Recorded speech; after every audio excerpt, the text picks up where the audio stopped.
quest for truth about a 1946 gruesome mob lynching of two African American couples is prompting a investigation or a thought into whether or not the court system can open up sealed records, sealed documents for cases that may have some historical impact. Here to give us more insight on this story is Onyx News correspondent Dr. Nia G. Dr. Nia, before I can even dig deeply into this story, the fact that I even have to discuss anything related to a mob lynching in 2019 is still crazy to me. Yeah, it's quite sickening. This is a very old case, 1946, where we had two couples, two black couples, the Malcolms and the Dorseys, that were actually lynched by a mob or a group of white individuals that were at that time KKK members. This case is being brought up because it wants to be given back into the court system or put back into the court system where we can do further investigating to indict someone on it. But because it is 1946, a lot of the people have gone on and passed. A lot of them are elderly. A lot of them are sickly. A lot of them probably won't even halfway remember what took place with this case.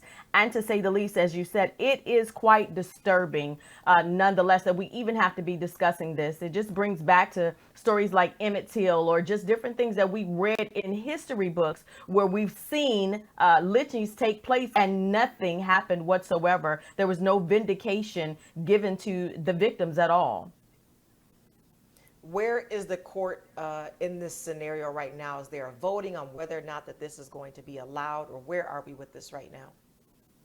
There was actually a first set of voting that took place where there were three judges that actually voted, two for, one against. With that being said, it was going to be that the records could be unsealed, and then they automatically appealed once that happened. The judge that came against the verdict or the voting actually was the one that put forth the appeal, and now it's going back through the process again. My whole thing is with how can one man hold so much power as to say whether or not these records can be opened or released?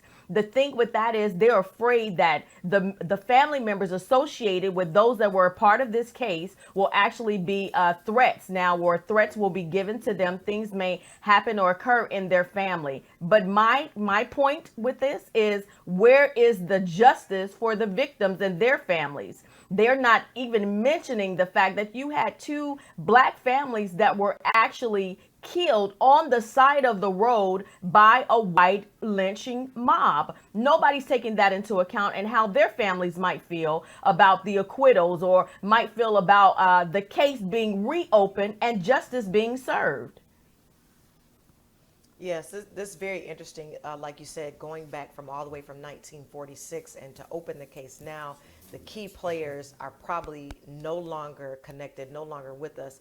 It's going to be interesting to see how this plays out. My final thought on this is, I know that we feel that history repeats itself, and it does, but I'm hoping that we get to a point that we are not having to deal with the N-word being dropped, things where racist acts and things of that nature. I'm hoping that at some point we can get past all this. As always, awesome reporting, Dr. Nia G. Thank you.